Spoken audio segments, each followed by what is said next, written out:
of the God. It's time to look at the enemy. Look in the mirror if he is no friend to me. It's not working out, maybe it's the chemistry. It's time to break up, so watch them make a better me. Ladies and gentlemen, welcome back to the Pommy and Fazz show. I am, as you can tell by the accent, the Pom. Next to me, my legendary mate, Big Fazz. How are we doing, Fazz? Good, mate. Good. Last day of term today, so I've just hit holidays, so pretty much couldn't get any better. No.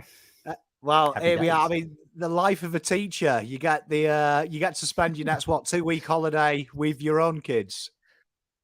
Yeah. Just like I'll end up begging to go back to work by about midday tomorrow, I reckon. But no, to be honest, the only reason to stay in teaching.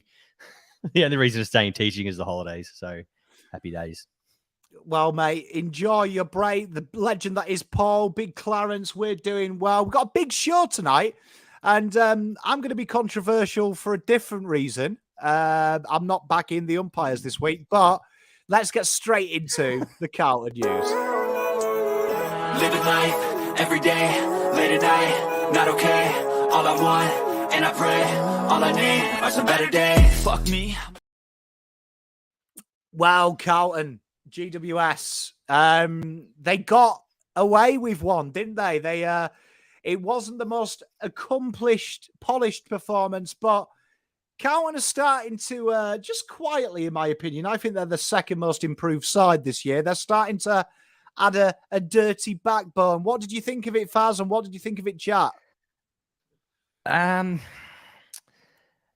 It's funny. It's kind of like a piece of artwork, I would say. It's the first time you see it, you think that's the biggest piece of shit I've ever seen in my life.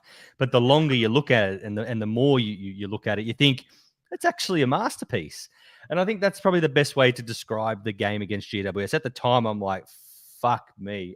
This is the worst thing I've ever seen. But reflecting on it, I implore everyone to go back and watch it again. I know everyone's like, burn the tape, don't watch it, but watch it again. We've grown a backbone. It's as simple as that. We've added this layer, winning dirty, winning ugly, easy to be flat track bullies like we were at the start of last year. Now we're actually getting our hands a bit filthy. And I think that's the exciting part. You know what continues to blag my head the longer I'm in this AFL game? A lot of things confuse Uncle Pom.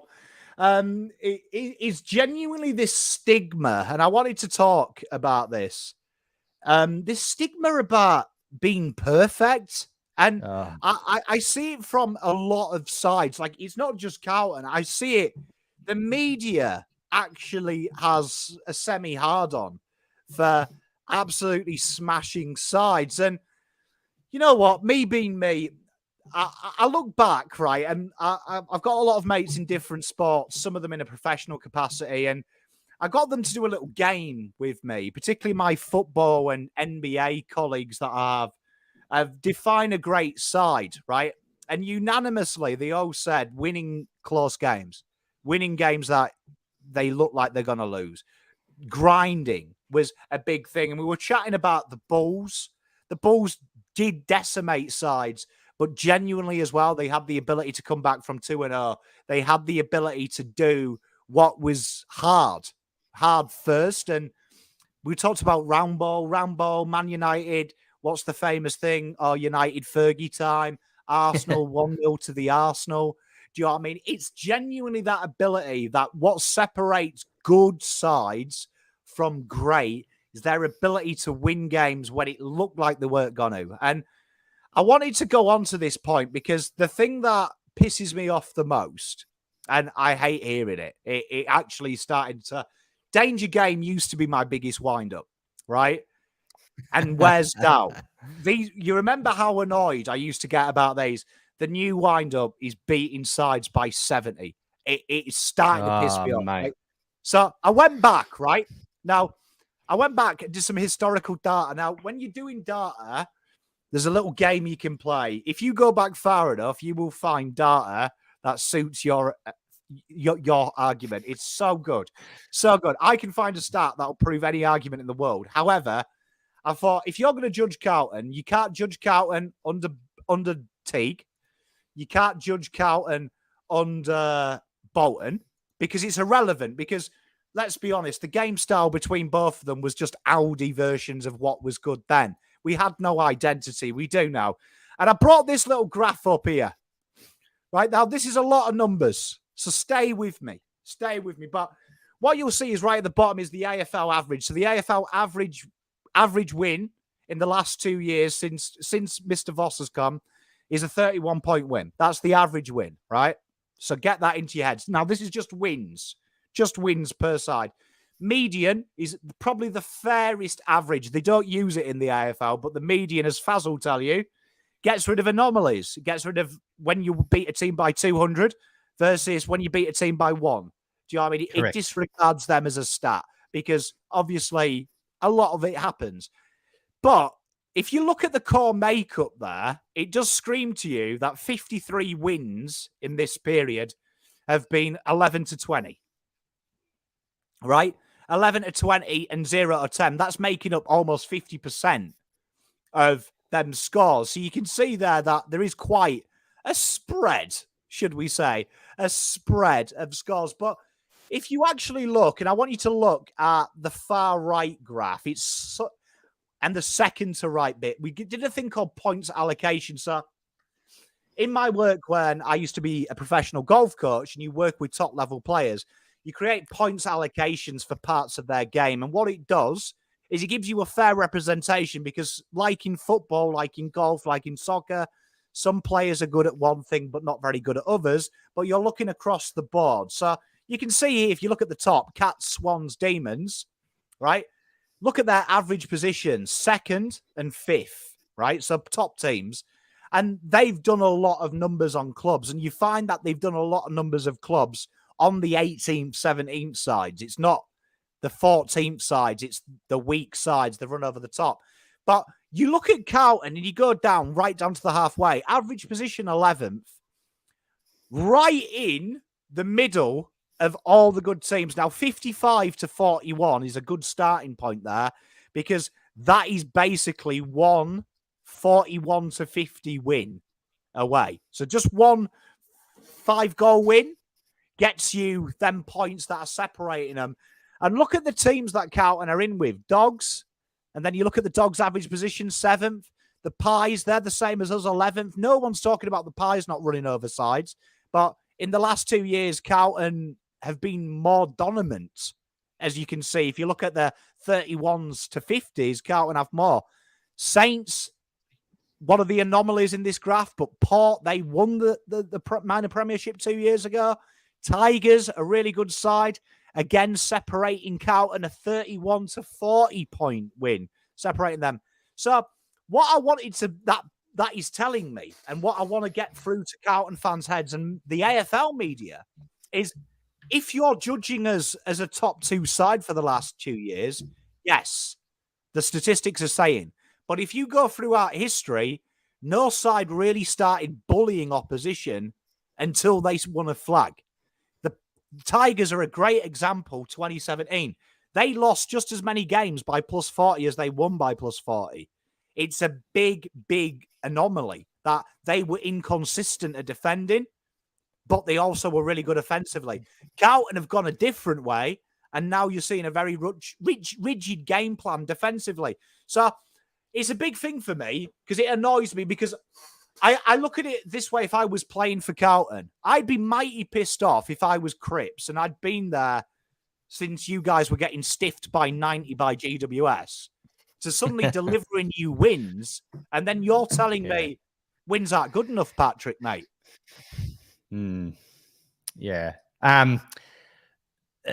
Look, it had to happen at the end of last year, mainly because we all kept, percentage doesn't matter, percentage doesn't matter, percentage doesn't matter. And then obviously what happened last year, and I still get the same idiots keep telling me percentage matters. Look what happened to us last year. Oh, yeah, well done. You want to limp into finals by half a goal. Like, it's just, it's just absolutely black. There's only one sport in the world where percentage type thing matters, and that's in a relegation fight in the Premier League with goal difference. That's the only time it matters because of the amount of draws that you get in that competition. But percentage, it absolutely blows my mind, because I can completely understand the two games last year that really stand out to people is the Hawthorn and the Port Adelaide game when we were 50-odd points up at halftime or whatever. I can completely understand those two standing out. But when people come at me and say, the GWS game, we don't have that killer instinct, we didn't put them away, we led by 14 points and we won by 10. Like, what do you mean put them away? I mean, like, we never watch it again and say we did not have control at that game, because we controlled that game from start to finish. I don't care what anyone says. Watch it again. That's what good teams do. That's what professional teams do. Sydney, someone mentioned Sydney before. Get 3 or 4 goals up. Keep the team at arm's length. Be professional. Only flat track bullies and front running garbage belt teams. Look at Melbourne. They love belting teams. But as soon as it gets tricky for them, like last year, going out in straight sets, they fold like a paper bag. I would much rather have a strong underbelly, a strong core, win tight games, than roll around like the Harlem Globetrotters, like fucking Craig McRae referred to Collingwood last week or the week before. Oh, look, we won by 80 points. Oh, look, we won by 90 points. But then the second it gets hard in September, fold like the proverbial wet paper bag. Be professional. And professional isn't winning by 80, 90 points. Professional is getting a lead, holding the lead, controlling the game, which is what we've done. Barring the draw against Richmond, we've done it 3 games in a row. We've controlled the game. We've got the lead. We've held it. What more do you want? I'm actually scratching my head to see what more do people want. It's a really interesting one for me as well. When I was going through these analytics, like, a side that is famous, who got a lot of points in there, not for going plus 40, but has a staggering 7 wins, 31 plus, which is considered elite. Is Richmond. And you look at their makeup of them wins, genuinely at 3/4 time, there's a goal separating. And back to Fazz's point, they're the masters of keeping you at arm's length and tiring you out. And I remember watching a segment with Dimmer talking about their third quarters, which were genuinely a negative to them. It was like -7 in 2019. And it was a fluctuation from 2017 where they were their strongest quarters. And he was talking about sports science told them that if they went into shut-up shop mode then, with a lead, it allowed the opposition to blow themselves out to get back, knowing they always had something in the tank to run the game out. And it was a strategy. And he described it a little bit like Formula One, conserving your petrol. And if you conserve them in the middle laps when it's all congested, you can then fly at the end when everyone's had to race to catch up with you. And I can start to see that mode with Carlton, particularly last week and the Geelong game and the Richmond game. There was a real considerable change of pace midway through the fourth from Carlton, where they went up the gears one more time. And you saw with GWS, I've watched that game back like Fazz. You know me, I'm sad. I watched the games multiple times. You can really sense that when Carlton start to flex their muscle, they're a class apart. And I've got to give credit here, which I don't think anyone has, and I've watched everyone's reviews. I've given a lot of kudos to GWS because they were masterful tactics. Kelly and Whitfield on the wing, nipping them into the midfield to condense Carlton and force Carlton to kick long, which we don't like doing. They made multiple turnovers just outside 50, which in turn Carlton did. And I want to go to another stat that really pissed me off. And I'm going to pick on Gary Lyon this week because he's wound me up proper. But one of the stats he was saying about was Carlton have improved their scores from turnover. But it's not enough for him. Carlton have played 2 of the 3 sides that over the last 5 years are the best sides in the league at defending against turnover from points sourced in opposition D50, right? And this side's number 1 most prudent side in GWS.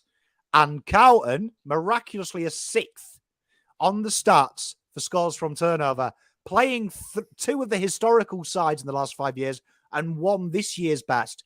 And he had the audacity to say, they're coming against North. And he suddenly changed the stats. It was clever. He said North's point differential is only 2 worse than Carlton. However, they've conceded double what Carlton have from scores from transition, and they've played the 2 worst sides at defending, one of which averages 60 points this year against. And it annoys me because stats are so important to me, but I get annoyed when people use stats to suit a narrative that's wrong. This side, honestly, I'm telling you, Carlton fans, get excited because all the roads, for as impressive as Collingwood are, and I don't care they're losing to Brisbane now, if we're honest football fans, Pies have been impressive compared to last year with what they've managed to achieve and on the paper and on the pitch. Massive wins, credit to them. But Carlton are more impressive, in my opinion, because it's less sexy. It's less impressive to the eye, but it's actual structural changes that in a final situation, in round 23, round 22, we'll thank ourselves that we aren't beating sides by 90. We have created solid foundations for us to beat sides. But more importantly, and I hate Gary saying this, Carlton is setting up not to lose. That's a fucking big part of winning. Do you know what I mean? If you go out and set up to win every game, what happens when it's GWS quarter 1 where Carlton are missing easy targets? If you're just set up to win and you have no plan B of not losing, well, might as well get fucked. Yeah. And welcome to St. Kilda last year. Yeah, I was going to say, newsflash, that's what we did last year and we finished 9th. I do find it tricky. I do find it hard to understand how people don't really get it, but that's fine. I mean, my job is to work with people who don't understand simple concepts. Granted, they are 10-year-old children, but the reality is it's a pretty simple thing, a pretty simple concept to understand. How many times, this is a question I'll ask people, and you can reply in the chat or just reflect to yourself. How many times have you watched your team play and the opposition have kicked 6 of the first 7 goals? And you say, well, we might get close, but we'll end up losing by that 5 or 6 goal margin. How many times? And how many times does it happen? Because I'm telling you now, you look at the St. Kilda Essendon game last week. St. Kilda came out of the blocks. They flew. Then they held it back, controlled the game. Everyone will talk about Essendon getting back within a goal or whatever. They were no chance, Essendon. No chance. Because St. Kilda always going to run over the top. Always. You look at it happens all the time. You get that fast start. You hold it. Team comes back. Carlton did it against Richmond. Yes, they came back in the 3rd quarter. We should have gone on to win it. Geelong came back in the 3rd quarter, but we had that buffer. We had that 20-point lead. They came back. We got it back out. It's just, it's professional. It's professional. It's just what teams do. And it's finals football. I was certain, and I said as much, that the way we were playing last season, whilst it was sexy, it's not sustainable, because the soon as you come up against a team who at worst matches you in the midfield, we were cooked. As soon as we came up against any team that because we were just bullying, brutal, big strength bullying in the midfield. And as soon as we come up against teams who could break even, cooked, finished, because we couldn't transition the ball from our back line. We had the worst forward pressure going around. Now, all of a sudden, that's changed. We're actually getting beaten in the midfield or breaking even, and we're dominating. There will come games, it could be this week, where we dominate in the midfield. It's a layer, and it frustrates me when I keep seeing it. Even Kane Corn said today, Carlton struggling. I mean, gee whiz, I'd rather be undefeated and struggling than, I don't know. Yeah, do you know what I mean? And like, further to Luke's point here, like, golf is, when people ask, why did you get no football so well? You think golf and football are very similar. We play 4 rounds to get paid, right? Do you know what I mean? You got to play 2 rounds to get paid, right? And be in the best half. And then you've got to do the next 2 to actually win the thing. Sometimes your chances you don't take them. But it's putting yourself in position. So if you ever want a free betting advice on golf, look at the players over the last 8 rounds of golf who have put themselves in position to win, but maybe haven't. But it's about putting yourself, and it's something that you do in golf coaching a lot when you're working with good players, looking at their round and going, oh, you've missed 8 birdie putts, and getting excited because you're like, one day they go in and you're 8 under par. You might be 2 under par today. It's getting yourself in them positions, and it's repeating that process. And you look at players in golf, for argument's sake, who have been dominant. They constantly got themselves in position. Sometimes they might have not been playing well, but they always had opportunity. And that is a sign. So it's the same with soccer. The great sides get themselves opportunities. Arsenal at the moment sometimes don't play good football. They get themselves the opportunities. Fazz's team, West Ham, their biggest issue is they don't get enough opportunities. They don't give Antonio and their good strikers, Danny Ings and players like that, chance to have a shot at goal. And ultimately, what happens, Fazz? If you don't get the ball in the mixer, how are you going to score goals? Correct. And I think that's what you said is spot on. Is giving yourself the chance and looking at the structure and the system based rather than the outcome. And I think nothing excited me more than looking at the changes that we made this week. Now, I'll go on the record and say Lockie O'Brien and Josh Honey have no business at all with their performances to be selected in that team for tomorrow. However, I'm stoked because they're backing the system. They're saying, we don't care if your name's Lockie O'Brien or John Smith.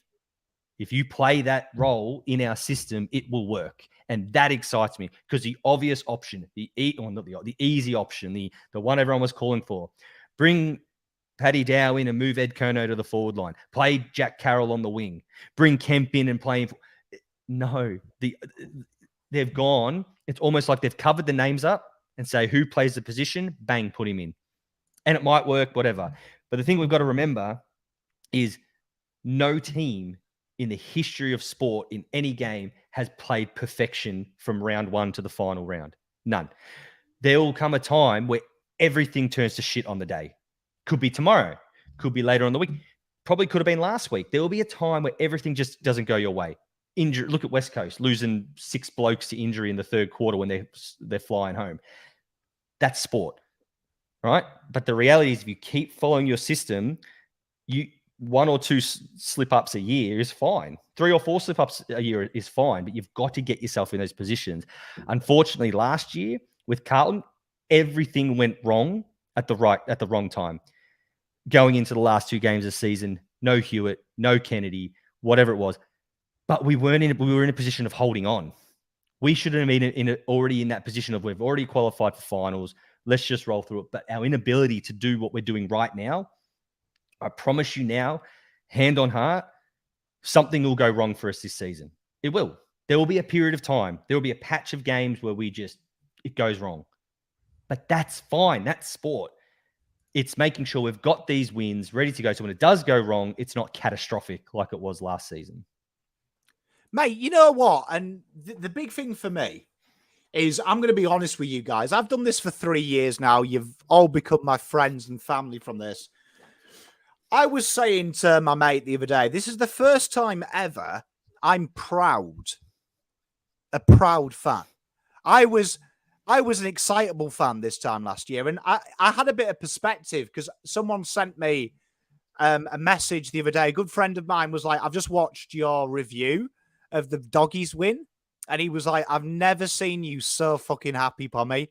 He was like, it actually made me smile. How excitable I was. And for the first time, he'd seen 3 reviews where I've got my willy out. I'm like, yes! Like, usually you wait 6 months for a POM review of a win. Last year, we had 3 in a row. And he was like, to see the excitement on my face, he was like, it was so good. Because he was like, you deserve it. But then he was like, I look at you now, and he hit me home. He was like, you're very measured in your review. I can see you're happy. But it's professional reviews. It's not like, oh, we're winning the flag. And you know what? It hit me. This time last year, if you asked me what I would rate the Blues, I would say 11 out of 10.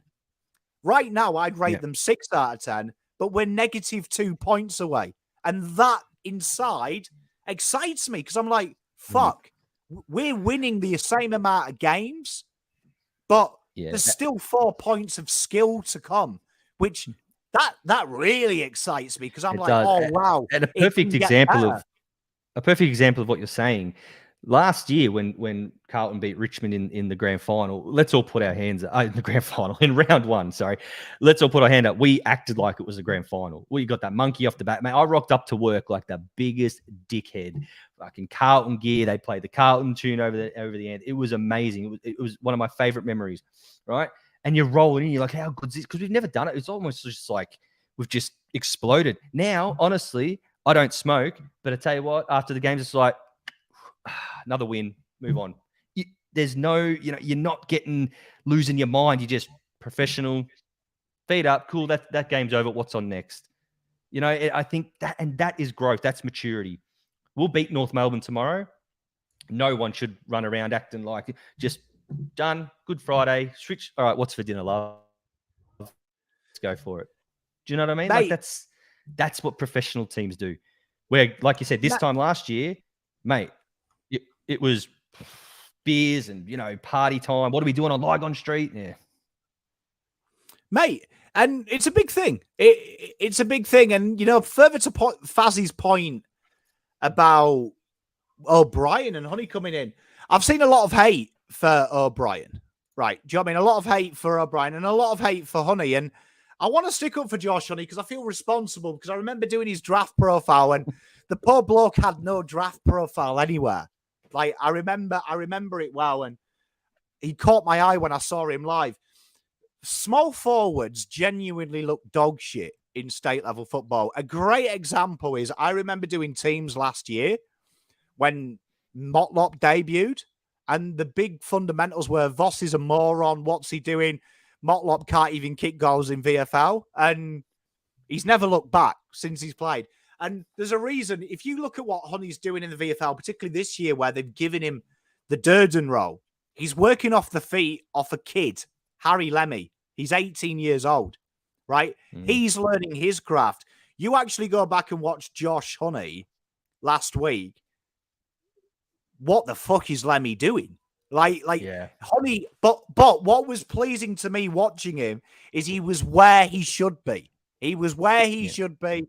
That once Lemmy gets a bit of nous about him, he's going to be good. You also forget Benny Crocker, who wouldn't make the AFL any list in the AFL. Like, he wouldn't, regardless of how good he is, because he plays full forward as a medium-sized player. Honey is never going to crumb off a guy who can crumb himself. So I liked it. And O'Brien was rubbish last week, let's be frank. But I actually like the message Voss is saying, look, I could play Binsey, who is learning his craft and done well, or I give it to the senior player and say to him, mate, I'm willing to back you in after 2 abject performances.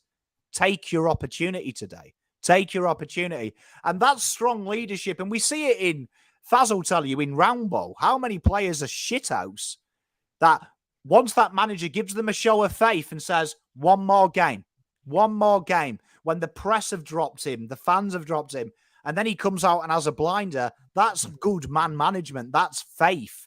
That's not, if he'd shifted Ed Kerno to the wing or something like that, or Fisher on the wing and dropped O'Brien, that's probably O'Brien's career done mentally. The fact he's given him the faith, now it comes back on the player. Let me down. I take your opportunity away. Rise to the challenge. Sky's the limit. Yeah. No, I'm with you. And just in reference to the reserves footy stuff, talking to my good mate Mitch about playing reserves footy, and he said that playing forward in reserves footy is a graveyard because you can't win your own ball. You rely on everybody else, especially if it's in a rubbish team. So the only way you look good in reserves footy is if you either play behind the ball or play in the midfield. And we were talking about just his club and what he plays for, like local footy. And I reflected that at VFL. And I'm like, who are our best performing players in the VFL at the moment? Plowman, Chincotta, behind the ball, Dow, midfield. So Mitch, who's one of the smartest football brains I know, he said that to me during the last week, and it really blew my mind, saying we can't judge our forwards at VFL level. We can't. And you just made the perfect example with Motlop. Even Durden, when they come into the AFL level, they're much better than what they do. Jack Martin would be much better at AFL level than VFL level because they can't win their own ball at VFL level. They're reliant on players up the field. Plus, like you said, you don't have Harry and Charlie there, which always helps. But look, the final thing I want to say about all that is one of my favorite mantras going is, and you've said it before, is it's easy to be negative. Like, it's so easy. Anyone can be negative. You can do it like that. Carlton is shit, injuries here, no good, blah, blah. It takes work and intelligence to actually be positive. Like, it takes intelligence to do it because you've got to look deeper, right? It's hard work. It's hard work. But, there is a time and a place to be critical. But like I said, it's way too easy to be negative. A great example, and Fazz obviously watched my last video because I had a little pot shot at the universe. But it is, honestly, it's so easy to be negative, man. Like, people remember more my fan cams when I'm emotional. I've been like, you've only got to watch the GWS live stream. I am living that fucking game with them players. Like, I actually think I should be eligible for brownlow votes. How hard I work willing these boys on. Like, I'm pretty sure Voss will watch some of these live streams back and go, fuck, Pom's worth one vote. What an effort from my boy. But the big thing is that it's hard sometimes when you're emotional to be objective. But if you go back and watch my reviews after losses, I'm always trying to find the answer to the question, why are we shit? Right? That is it. That is how my brain works. If we lose, I am wanting to know why, and then I'm wanting to know how, because I find safety in knowing there's an answer. I literally, sometimes I read Twitter, people go, Carlton always lose when we play shit teams. They're a big disappointment. And I'm like, fuck, how do you live your life if you just accept that everything's going to be bad? My brain goes, okay, cool. If I always fail at one thing, I'm learning because I don't want to fail all the time. I want to win eventually. So my brain takes solace in there is a way not to fuck up ever again. Like, and it's a dark thing because every feeling you have, and I speak to a few players, I guarantee players are feeling the same as you. And you see it last year, particularly when teams pegged us back. And that's the big difference from me. When teams do peg us back, there is a bit more assurity now, where before you could sense they're going, fuck, I've been here before. Oh, shit, we're losing this game. Where now there's a little bit more, you know what, let's fix it. And Carlton's 1%ers. I think Gary accidentally gave us a compliment saying Carlton's team now looks to fix the problems. As a team, it's no longer left to two or three players. And I was like, that's a big compliment because if O'Brien kicks it and they kick a goal off the back, it's the team's responsibility to fix that. It's not O'Brien. The whole team has to go, right, O'Brien's fucked up. We're going to fix it. Cripper's fucked up. It's our job to fix it. We're a team. If the goal goes against us, it's not Cripps' fault. It's a defender. It's probably a small defender. It's a whole job. It's an onus. And you're starting to see now, all 22 players have that in their brain.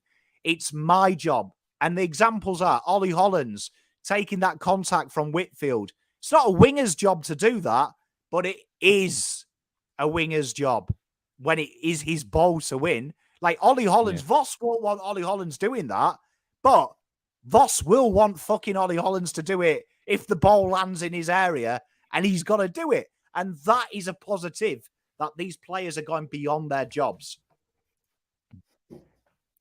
Yeah, I'm with you. I'm with you 100%. 100%. And look, the one final piece of advice I'll give anyone, and whether you're a child or whether you're an adult, whether you're 15 or 50 or whatever, the one piece of advice that I've learned a lot working with children and doing a lot of this mindfulness stuff since COVID and all that is just be in the moment. Okay, live in the moment, enjoy the moment. Don't look too far ahead. Don't show me fixtures. Don't look at this is what we've got. This on. Don't look back to we nearly coughed up this. We need be in that moment, that minute, that kick, that handball, that stoppage, that one moment. Because you know what? There's a very real possibility one day. Who knows? You might not see a Carlton flag. Look at St Kilda. Look at Melbourne. Look at the Dogs. You might not see it. Do you want to be on your deathbed and think, geez, I spent 80 years of my life worrying and stressing and doing all this stuff? Be in the moment. Just enjoy that moment of I'm with my family. Life is good. The Blues are a good team, and live every kick, every handball, every stoppage. And I tell you what, you'll enjoy the game. You'll enjoy the game. I agree. I absolutely concur with you. And you know what? I hate to be that guy. I said it on the live stream when I was doing the GWS game.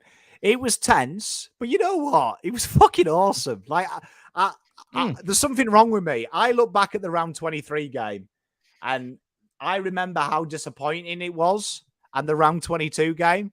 But doing the live stream, being in that moment was probably the most fun I've had clothed. It like, 1 minute I'm in finals, next minute I'm not, then I'm back in finals. It's what sport's about, where for that 2 hours, nothing in the world happened. Like, I could have got a text saying there's a nuclear bomb about to go off, and I didn't care. That everything was just about Carlton. It is a wonderful moment. And you know what? Part of me doesn't want to win by 60, 70, because I reckon it might be boring, sat here with my feet up, just talking smack. I kind of like the ebbs and flows, the fact I don't know where we're going. It's like doing a gym session, close game. Heart rate's up, walking around the coffee table, whatever it is. It's just, it's good. But no, look, at the end of the day, it's if you can't be confident or you can't be positive, then what's the point? Let's get up and about. We're going to win tomorrow. Let's do it. Predictions, Fazz and chat. It's 4:20 tomorrow, so you've all got the evening off as well. You've got it's a nice fixture on a Friday because we've got fuck all to do in the evening as well. We can spend time with our wives and kids. Predictions? I'm going to say the Blues. I'm going to say the Blues by 32 points, but we'll never be. Yeah, it'll be a comfortable 32 points, if that makes sense. I'm going to join my mate P. I've got 36 stuck in my head, so we weren't too far off. We're pretty good at this, me and Fazz, to be fair, this year. Yeah. Apart from like tipping in the comp is dog shit, but apart from that, it's pretty good. Like, do you know what I mean? Like, I agree as well, Gab. Like, I think Carlton fans, I wouldn't say PTSD, because I think that's a strong word. I do think you've got to listen to Voss and him talk about the impact of us.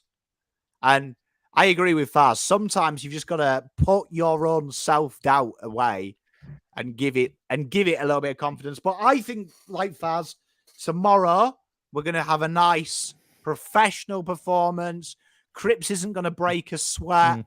Hopefully Harry kicks 3 or 4 goals, because evidently Harry and Charlie conspiring for just under 6 goals a game last year and being the second ranked forward duo means they're rabbits. Yeah. Bizarre statement. But I reckon it's going to be a nice game tomorrow. We're all going to be happy, and Clarko will leave looking miserable. I think something that Gab just said then, Carlton fans can be unbearable at times considering where we were. I think it's important to remember, a lot of us talk about the players needing to learn how to win. I think our supporter base needs to learn how to win again as well. Do you know what I mean? I feel like last year we kind of forgot how to win. So, it just was an explosion of emotion. And now I think we're in a stage now where we can remember how to win again. And that's really good. That's really cool. I think it's really cool to just be able to say, this is the norm now. Winning's the norm. Let's roll with it.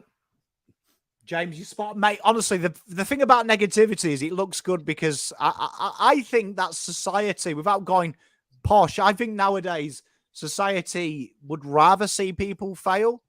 I don't think we live in a society where someone wins, we can be happy.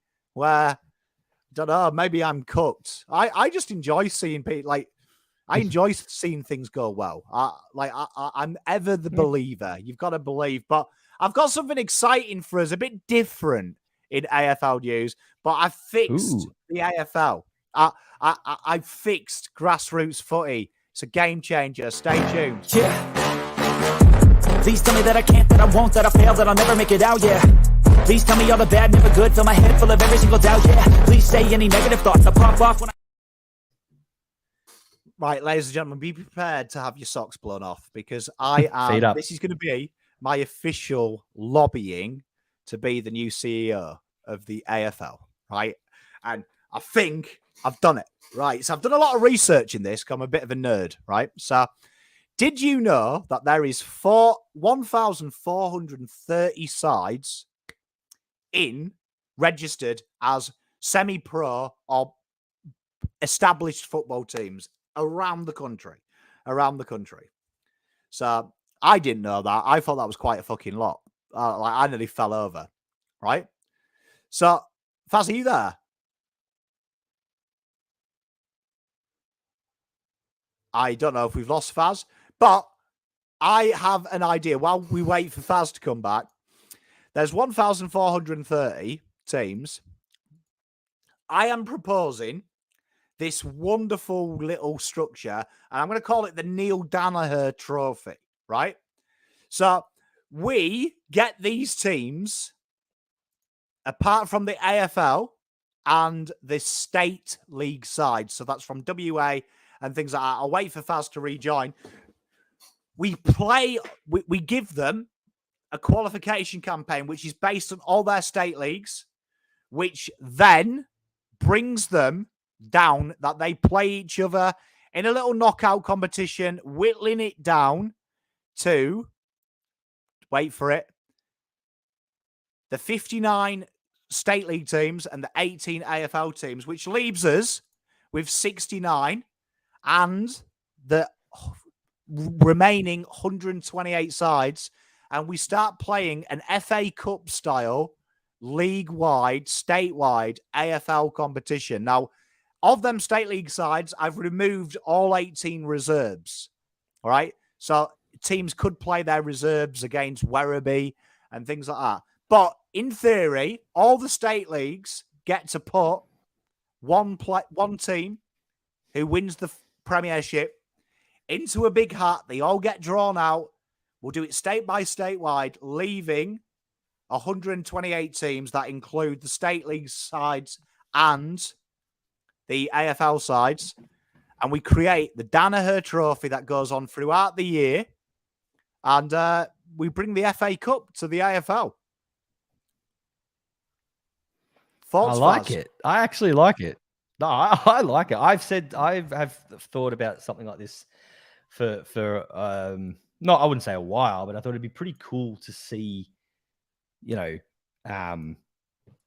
cool to see those types of things. Yeah, even just practice matches and stuff like that. I'm kind of overseeing, and people reading too much into practice matches against AFL opposition. Like, I'd love to see more of those types of games.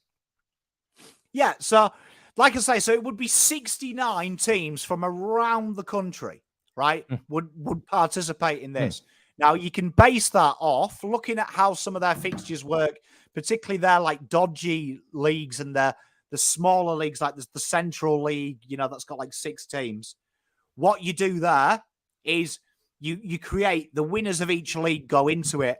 And in the preseason, which they often do little travels, we have some knockout competitions to get us down to the 69 best. So I would suggest once we have 64 teams in that area, that's 70 teams, that's when they start traveling interstate. But we would have potentially the best sides there. But what would be important is because we haven't got any of the AFL teams' reserves in there, it allows the AFL to play their VFL teams if they wanted to. So you could have, I don't know, say North Melbourne draw, I don't know, let's just do a random selected here, the Lara Football Club. North Melbourne could play their VFL side if they want. But imagine the revenue coming into some of these smaller clubs. If you're watching Port Adelaide play, I don't know, Pakenham, you're probably going to go down there. And I think it's a nice little thing. And you know what I would say as well? it would help the state leagues gain revenue because some of these junior players may choose a different avenue than going through the AFL. You know, playing for their local clubs. A lot of these draftees do represent clubs in these lower state leagues. Ollie Holland's been one of them. Do you know what I mean? Ajax had Sheasel. Imagine Ajax playing at Collingwood, and Sheasel could be a star on the big stage in a televised game. But it's little bits of revenue that go to these things.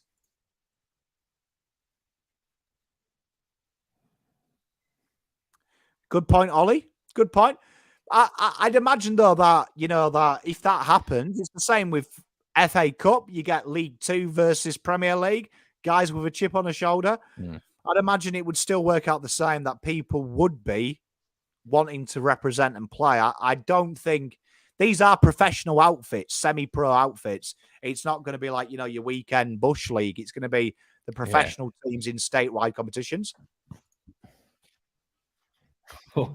Oh boy, local football's interstate trip.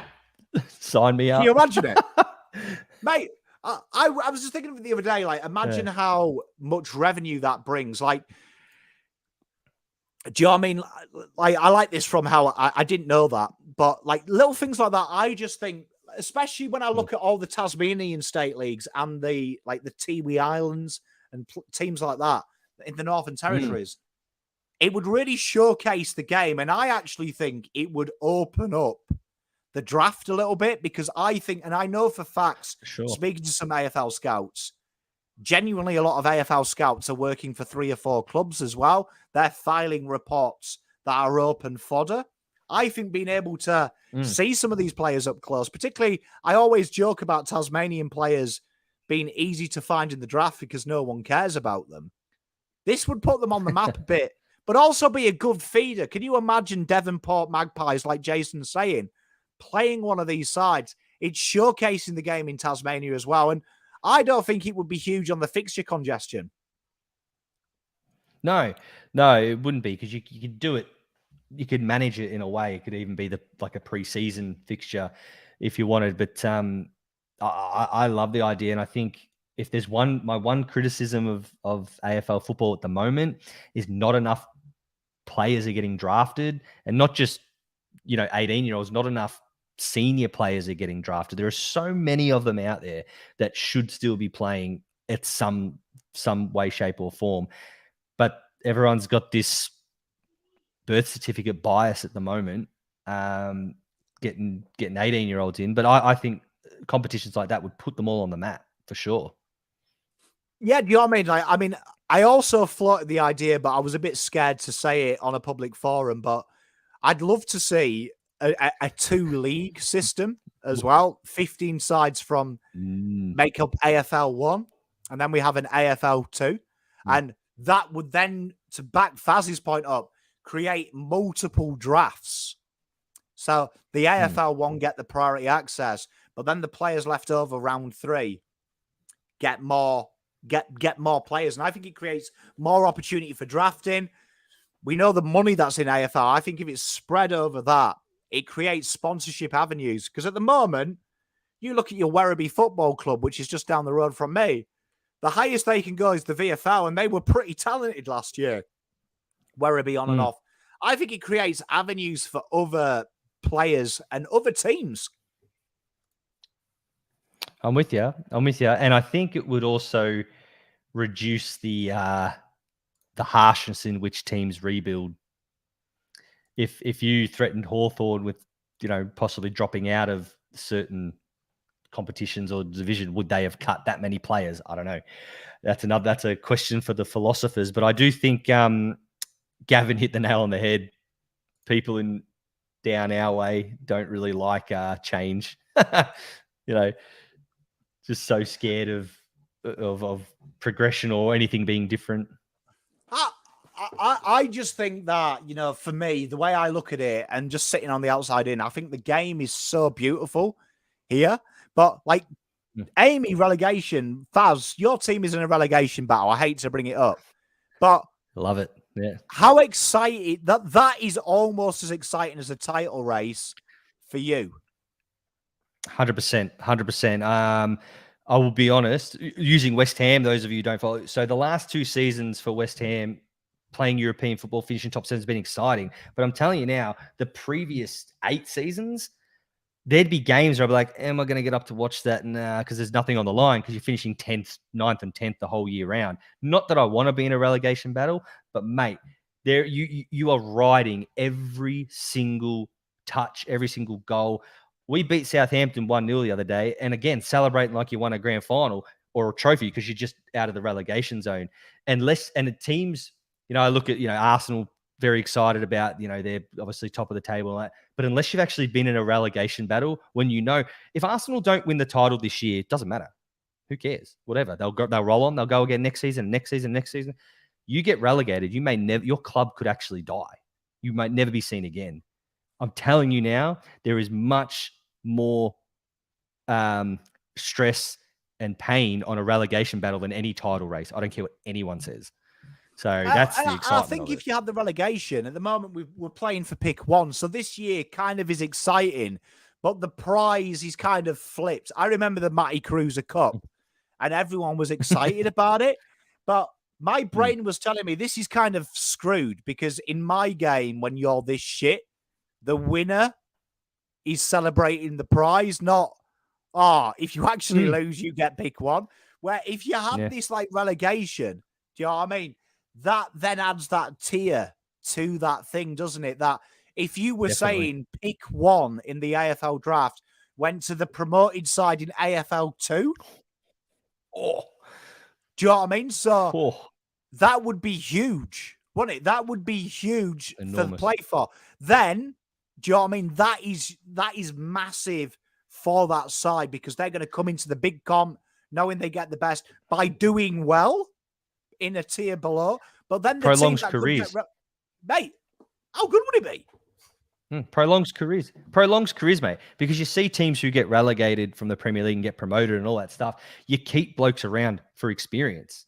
The reason West Ham are struggling right now is because we got rid of all our dog fighters because West Ham are good now. We're top half of the table. We need flashy Brazilians instead of dog fighting Englishmen.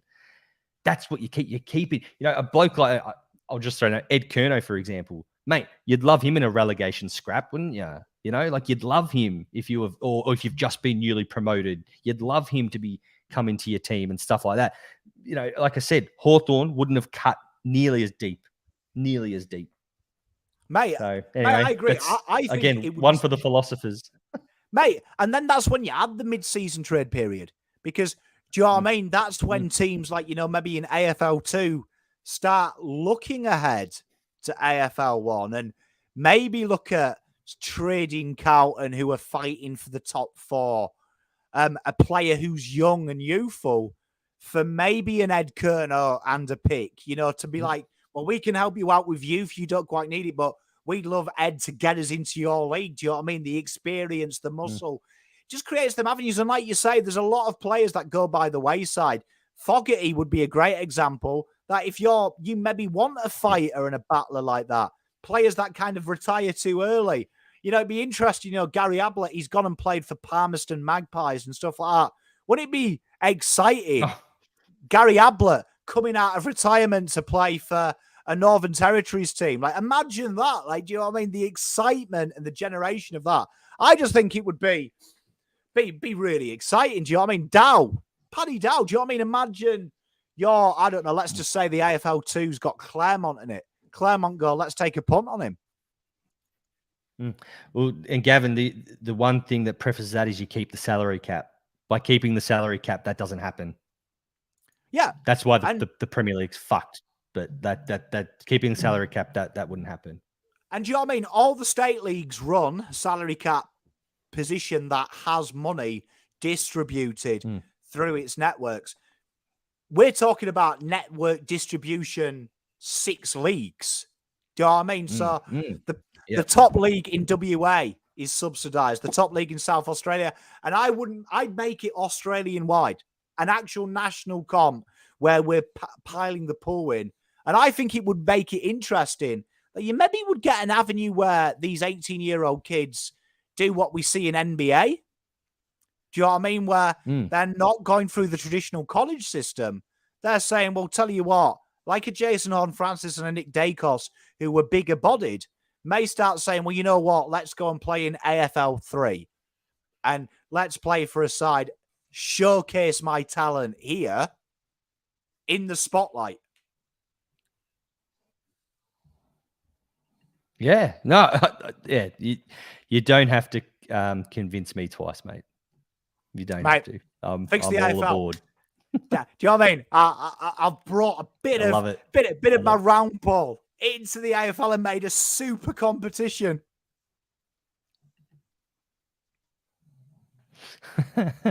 Mate, I'm keen.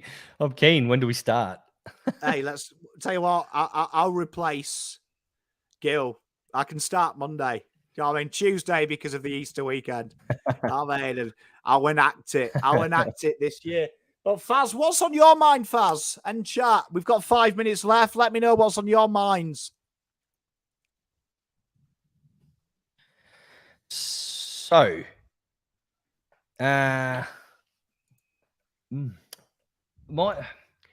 my mind with AFL is, once again, are we too quick to praise teams that are going well and write off teams that are going poorly? And I think it really hit home to me today when I'm seeing lots of these things about Geelong won't play finals and St Kilda win another game, they'll play finals and all this stuff. And I'm thinking, if I were a betting man, which I'm not, if I was sitting here right now, gun held to me, I'm still tipping Geelong to play finals more than St Kilda would.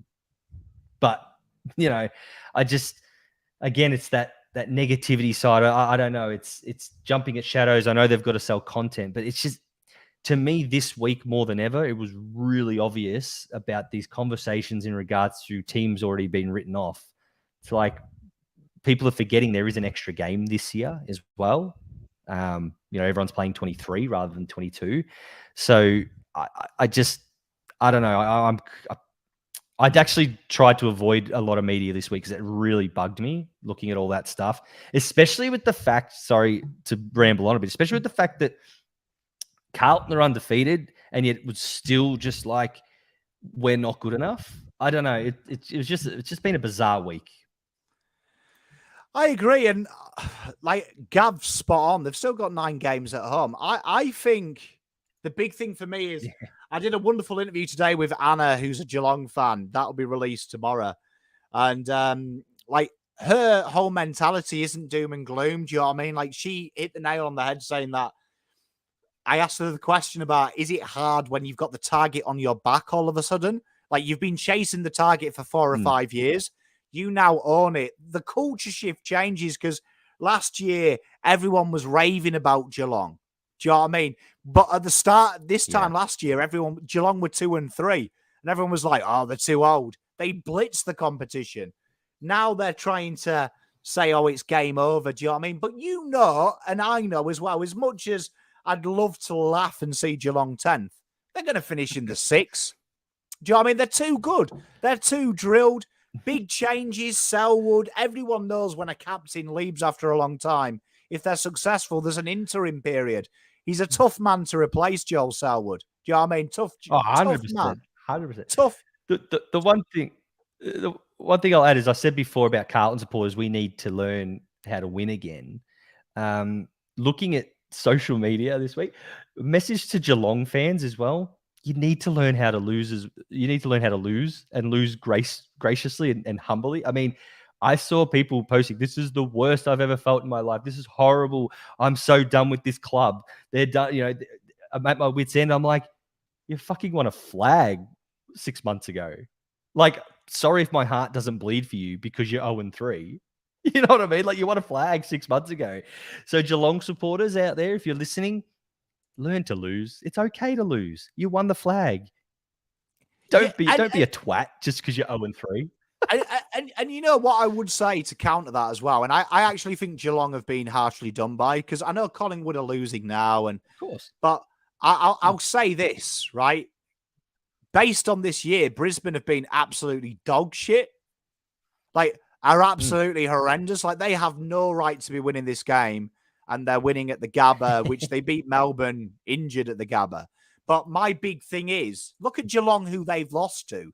I said this to Anna, and she actually apologised, bless her, because I was like, when Carlton beat Geelong, I have never been come at so harder by opposition fans than Geelong. Geelong, like, why are you celebrating? We won a flag. And I'm like, I haven't dissed you. Yeah. Like, I was just happy we won. I had no pot shots at Geelong. I even made a joke. I think you're mistaking me with Fazz. He hates you. I couldn't give a fuck about you. There's a difference. Sorry. I hate the town. I hate the town. I respect the team. I hate the town. And all right, let's get that on the record. But like, to me, I agree with you. And I'm thinking, if you actually look at Geelong, they've lost to two teams that the real story should be Carlton have beaten them. They're a good top four side, potentially. Pies have beaten them, a top four side. Not, oh, fuck, Geelong are fucked. Give credit to the teams that win. It's like last week, they were bigging up Clarkson because he's the media pet. But Hawthorn beat them, and the bookies, even without LDU, had North $1.50 favourites. Like, give Sam Mitchell his fucking credit. They went out there and did a job. On paper, we were told Hawthorn were the worst side in the history of AFL. North lost. Like, that's my big argument. While we wait for Mr. Fazz to come back, what are your thoughts on the Dogs? Again, you see, for me, the Dogs, no one talks about them, but the media was big on the Dogs. They're going to be better. They were going to be better. And that winds me up because it was always backed in, and the Dogs with that list should be better. Do you know what I mean? They should be better. I've got no doubt about it. Let's talk about the Descent. I'd love, when Fazz comes back, his opinion, because I'm sure it'll be strong. Right? You know the big thing about Descent, and I respect Kingsley, right? And Amy nails it. There was still 9 minutes 50 on there, right?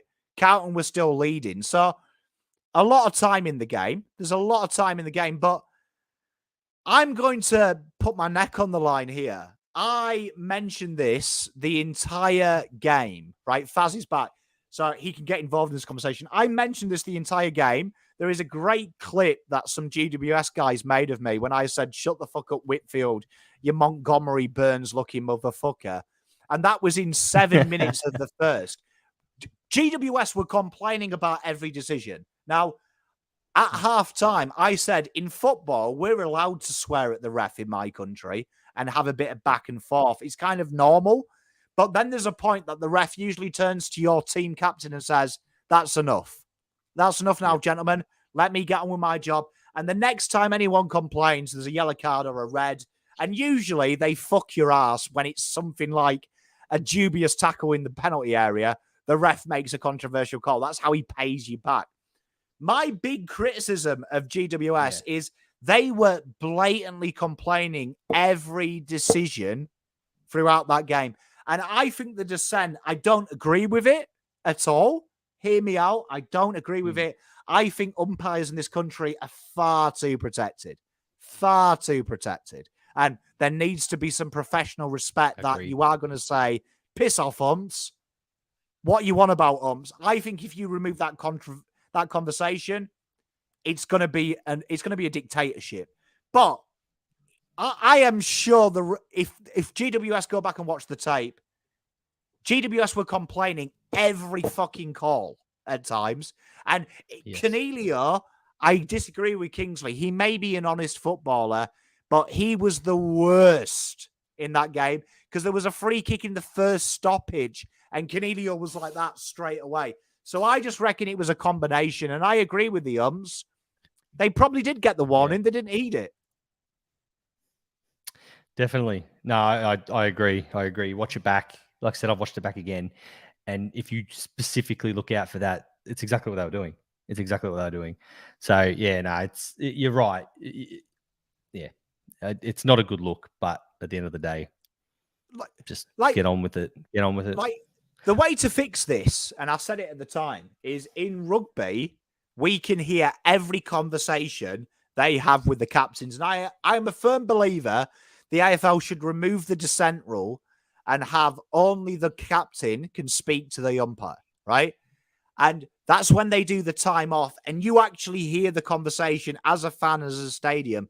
And genuinely, I was watching the rugby the other week in Six Nations, and there was a great passage of play, Scotland versus England, where the referee said, look, I've heard your concerns.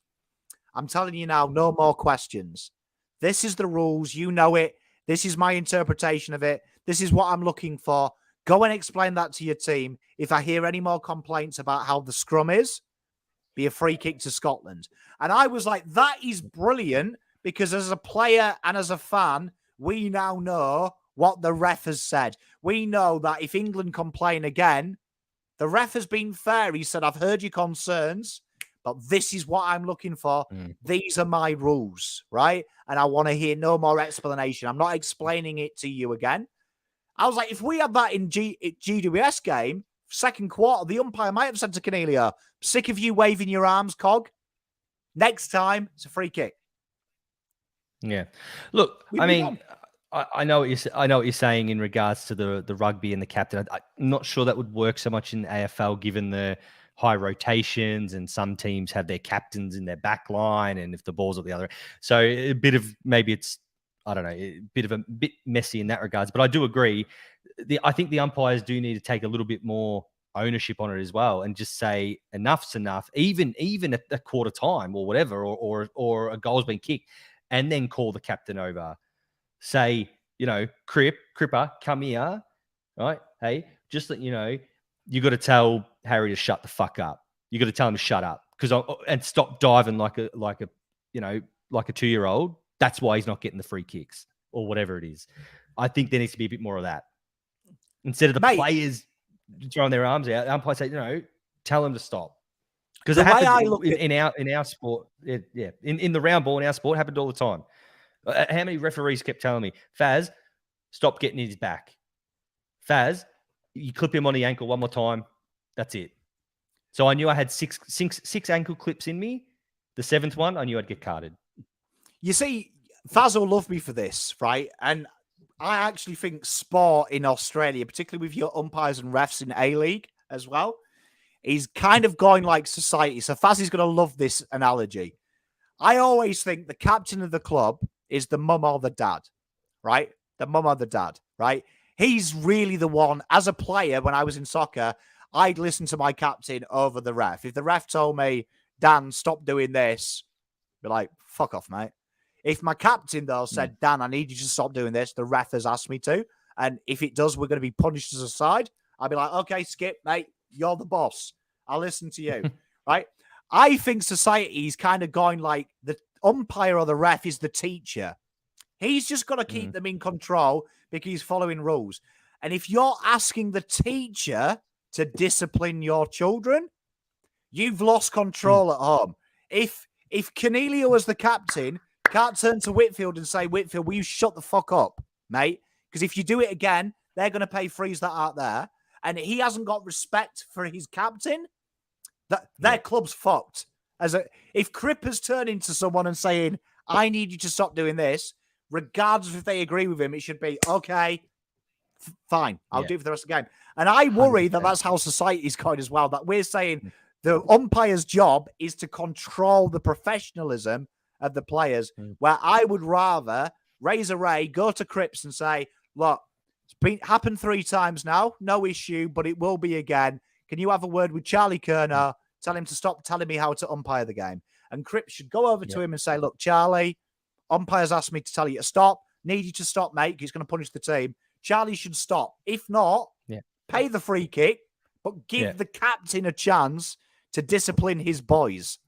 Couldn't agree more. I couldn't agree more. And it's a perfect analogy as well, because I like to think in my profession, I'm paid to educate the kids, but at the moment I'm paid to discipline them and all that stuff. And it's anyway, that's a whole another pod.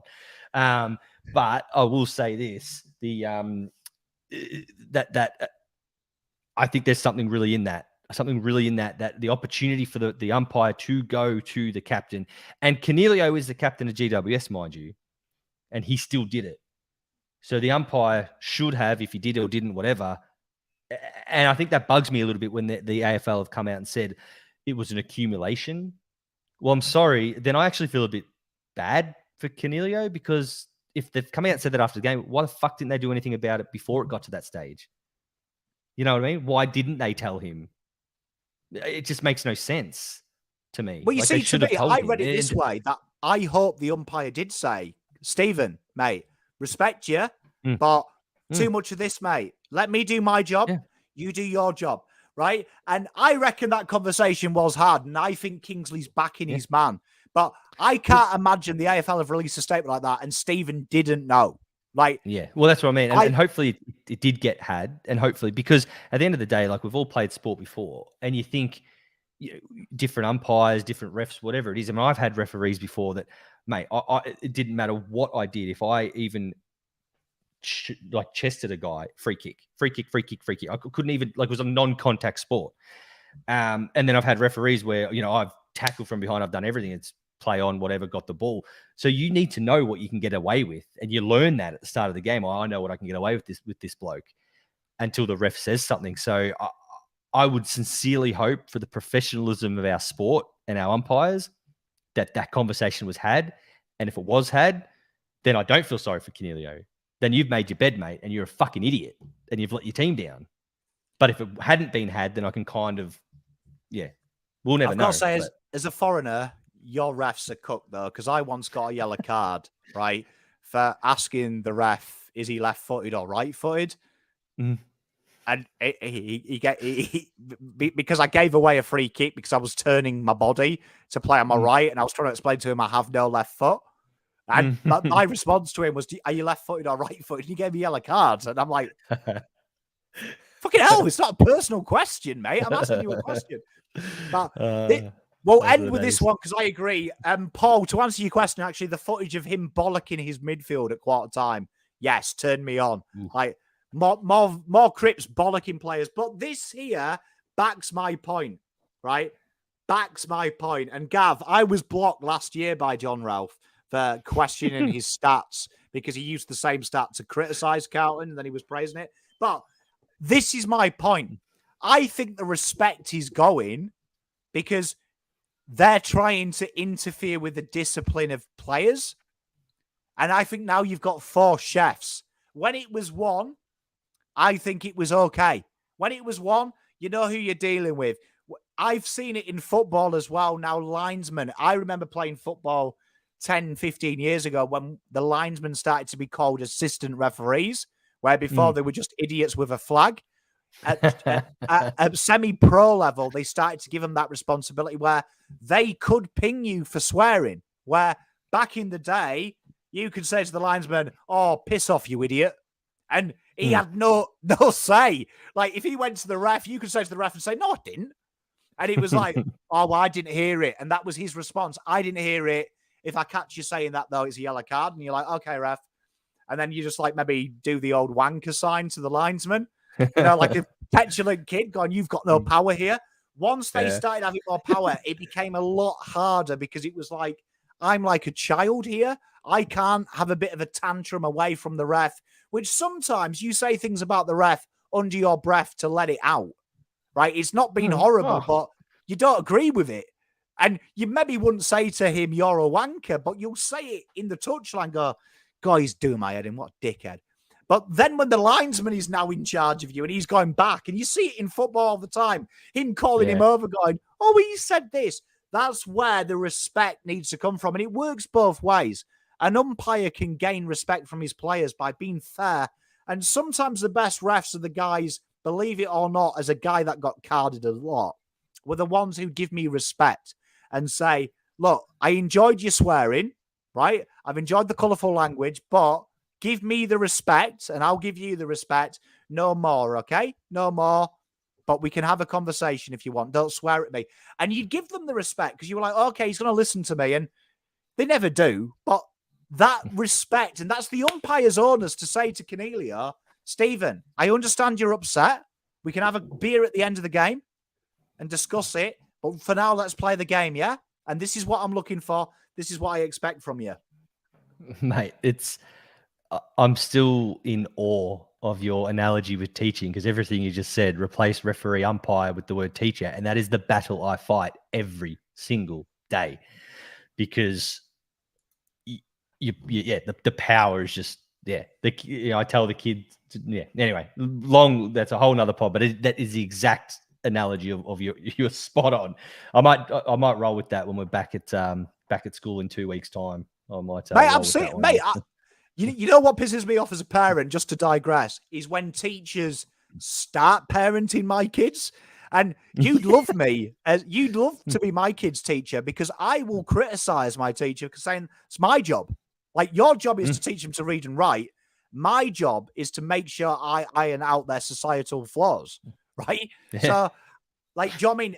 And I've noticed, though, other parents would rather Fazz bring their kids up. I want to be the guy that teaches them how to be a human being. Yeah. I expect Fazz to teach my kids not to be complete uneducated morons. My job is to make them intelligent around life. Right? Do you know what I mean? Fazz's job is to educate them to be good in life. My job is to tell them right from wrong and make them. And I should be giving them to Fazz as well-rounded human beings. Yeah, and make my job easier. Nah, it's true. It's true. Anyway, umpires and referees are dickheads. So let's move on. Yeah, honestly, children, if you're watching at home, tell you, if a referee yellow cards you for asking him if they're left right footed, don't listen to him. But lads, that's all we've got time for, lads and lasses.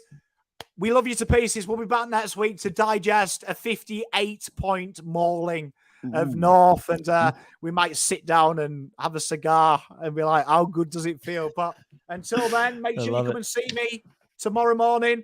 Well, it's not tomorrow morning, tomorrow afternoon, 4:20 if you're working IT. I believe that's blazing it up time. We'll be North. You'll check Fazz out on Twitter. No doubt, just search Geelong is a shithole. He'll be #1 search. Fact. And happy Easter if you celebrate it. Yep. Happy Easter all. Good.